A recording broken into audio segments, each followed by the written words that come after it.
Vous écoutez la leçon biblique de l'Église de la Science chrétienne indépendante de Plainfield, située à Plainfield, New Jersey, États-Unis d'Amérique. Leçon du dimanche 27 novembre 2022. Sujet: la nécromancie ancienne et la moderne, autrement dit le mesmérisme et l'hypnotisme dénoncés. Texte d'or, Ésaïe.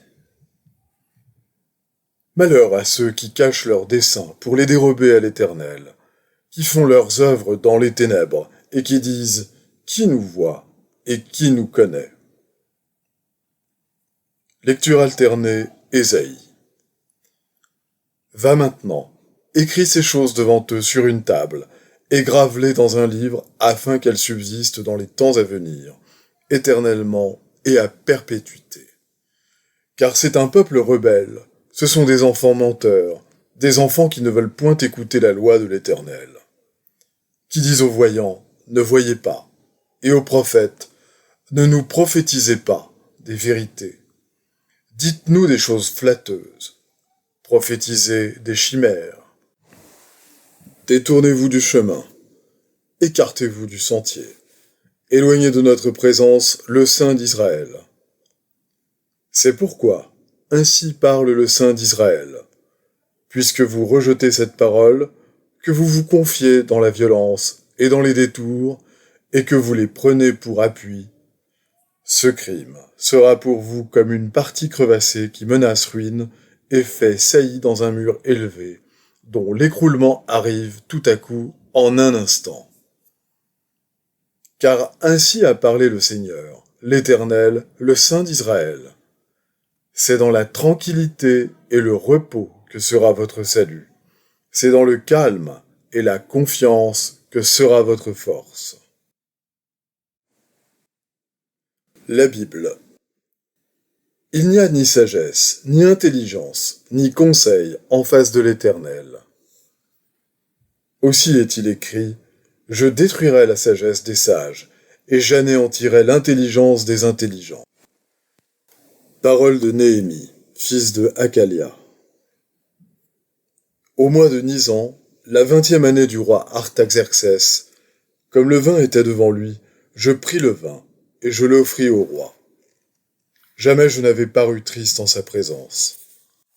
Le roi me dit, « Pourquoi as-tu mauvais visage? Tu n'es pourtant pas malade, ce n'est peut-être qu'un chagrin de cœur. » Je fus saisi d'une grande crainte. Et je répondis au roi, « Que le roi vive éternellement. Comment n'aurais-je pas mauvais visage lorsque la ville où sont les sépulcres de mes pères est détruite et que ses portes sont consumées par le feu ?»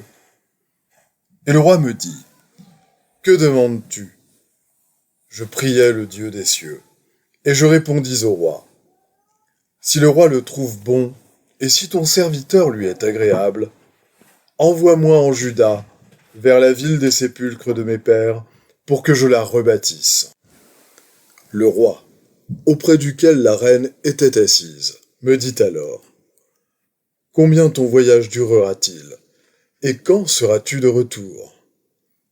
Il plut au roi de me laisser partir, et je lui fixai un temps. Puis je dis au roi, « Si le roi le trouve bon, qu'on me donne des lettres pour les gouverneurs de l'autre côté du fleuve, afin qu'ils me laissent passer et entrer en Juda. » Le roi me donna ces lettres, car la bonne main de mon Dieu était sur moi. Sambala, le Horonite, et Tobija, le serviteur ammonite, l'ayant appris, eurent un grand déplaisir de ce qu'il venait un homme pour chercher le bien des enfants d'Israël. Nous rebâtîmes la muraille, qui fut partout achevée jusqu'à la moitié de sa hauteur, et le peuple prit à cœur ce travail. Mais Sambala, Tobija, les Arabes, les Ammonites et les Asdodiens furent très irrités en apprenant que la réparation des murs avançait et que les brèches commençaient à se fermer. Ils se liguèrent tous ensemble pour venir attaquer Jérusalem et lui causer du dommage. Nous priâmes notre Dieu et nous établîmes une garde jour et nuit pour nous défendre contre leurs attaques. Ceux qui bâtissaient la muraille et ceux qui portaient ou chargeaient les fardeaux travaillaient d'une main et tenaient une arme de l'autre. Je n'avais pas encore posé les battants des portes lorsque Sanballat, Tobija, Geshem l'arabe et nos autres ennemis apprirent que j'avais rebâti la muraille et qu'il n'y restait plus de brèche. Alors Sanballat et Geshem m'envoyèrent dire « Viens, et ayons ensemble une entrevue dans les villages de la vallée d'Ono. » Ils avaient médité de me faire du mal. Je leur envoyai des messagers avec cette réponse. J'ai un grand ouvrage à exécuter et je ne puis descendre. Le travail serait interrompu pendant que je quitterais pour aller vers vous. Ils m'adressèrent 4 fois la même demande et je leur fis la même réponse. Sanballat m'envoya ce message une 5e fois par son serviteur qui tenait à la main une lettre ouverte. Il y était écrit « Le bruit se répand parmi les nations, et Gashmu affirme que toi et les Juifs, vous pensez à vous révolter, et que c'est dans ce but que tu rebâtis la muraille. Tu vas, dit-on, devenir leur roi. Viens donc, et consultons-nous ensemble. » Je fis répondre à Sanballat. Ce que tu dis là n'est pas, c'est toi qui l'inventes. Je me rendis chez Skemaéja, fils de Delaja, fils de Méhétabéel. Il s'était enfermé et il dit « Allons ensemble dans la maison de Dieu, au milieu du temple, et fermons les portes du temple, car ils viennent pour te tuer, et c'est pendant la nuit qu'ils viendront pour te tuer. » Je répondis « Un homme comme moi prendre la fuite, et quel homme tel que moi pourrait entrer dans le temple et vivre? Je n'entrerai point. » Et je reconnus que ce n'était pas Dieu qui l'envoyait. Mais il prophétisa ainsi sur moi, parce que Sanballat et Tobija lui avaient donné de l'argent. La muraille fut achevée le 25e jour du mois d'Élul, en 52 jours. Lorsque tous nos ennemis l'apprirent, toutes les nations qui étaient autour de nous furent dans la crainte. Elles éprouvèrent une grande humiliation et reconnurent que l'œuvre s'était accomplie par la volonté de notre Dieu. Bien-aimés, n'ajoutez pas foi à tout esprit, mais éprouvez les esprits, pour savoir s'ils sont de Dieu, car plusieurs faux prophètes sont venus dans le monde. Heureux ces serviteurs que le Maître, à son arrivée, trouvera veillants. Je vous le dis en vérité, il se scindra, les fera mettre à table et s'approchera pour les servir. Qu'il arrive à la 2e ou à la 3e veille, heureux ses serviteurs s'il les trouve veillants. Sachez-le bien, si le maître de la maison savait à quelle heure le voleur doit venir, il veillerait et ne laisserait pas percer sa maison. Vous aussi, tenez-vous prêts, car le Fils de l'homme viendra à l'heure où vous n'y penserez pas. Au reste, fortifiez-vous dans le Seigneur et par sa force toute-puissante. Revêtez-vous de toutes les armes de Dieu, afin de pouvoir tenir ferme contre les ruses du diable. Car nous n'avons pas à lutter contre la chair et le sang, mais contre les dominations, contre les autorités, contre les princes de ce monde de ténèbres, contre les esprits méchants dans les lieux célestes. C'est pourquoi prenez toutes les armes de Dieu afin de pouvoir résister dans le mauvais jour et tenir ferme après avoir tout surmonté. Je vais maintenant lire les passages corrélatifs tirés du livre d'études de la science chrétienne, Science et santé, avec la clé des Écritures de Mary Baker Eddy. Scientistes chrétiens, soyez une loi à vous-même pour que la mauvaise pratique mentale ne puisse vous faire de mal, que vous dormiez ou que vous soyez éveillés. Le mesmérisme, ou magnétisme animal, fut porté pour la première fois à la connaissance du public en 1775 par Mesmer, en Allemagne. Selon l'encyclopédie américaine, il considérait cette prétendue force, qui d'après lui pouvait être exercée par un organisme vivant sur un autre, comme un moyen de soulager la maladie. Voici ses déclarations. Il existe une influence mutuelle entre les corps célestes, la terre et les choses animées. Le corps animal est sensible à l'influence de cet agent qui se répand au moyen de la substance des nerfs. En 1784, le gouvernement français ordonna à la faculté de médecine de Paris d'examiner la théorie de Mesmer et de rédiger un rapport. Conformément à cet ordre, une commission fut nommée et Benjamin Franklin fut au nombre des membres. Cette commission fit au gouvernement le rapport suivant. En ce qui concerne l'existence et l'utilité du magnétisme animal, à l'unanimité, nous sommes arrivés à la conclusion qu'il n'existe aucune preuve de l'existence du fluide animal magnétique, que les effets violents observés dans la pratique publique du magnétisme sont dus à la manipulation ou à l'excitation de l'imagination et aux impressions produites sur les sens, et que c'est là un fait de plus à enregistrer dans l'histoire des erreurs de l'entendement humain et une expérience importante faite sur le pouvoir de l'imagination. Les observations personnelles de l'auteur sur l'action du magnétisme animal l'ont convaincu que ce n'est pas un agent curatif et que les effets produits sur ceux qui le pratiquent et sur les sujets qui n'y résistent pas entraînent la mort morale et physique.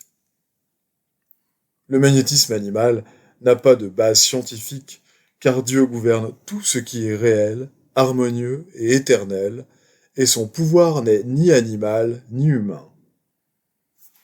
Puisque la base du magnétisme animal n'est qu'une croyance et que cette croyance est animale, dans la science, le magnétisme animal, mesmérisme ou hypnotisme est une simple négation, ne possédant ni intelligence, ni pouvoir, ni réalité, et au sens mortel c'est un concept irréel du prétendu entendement mortel.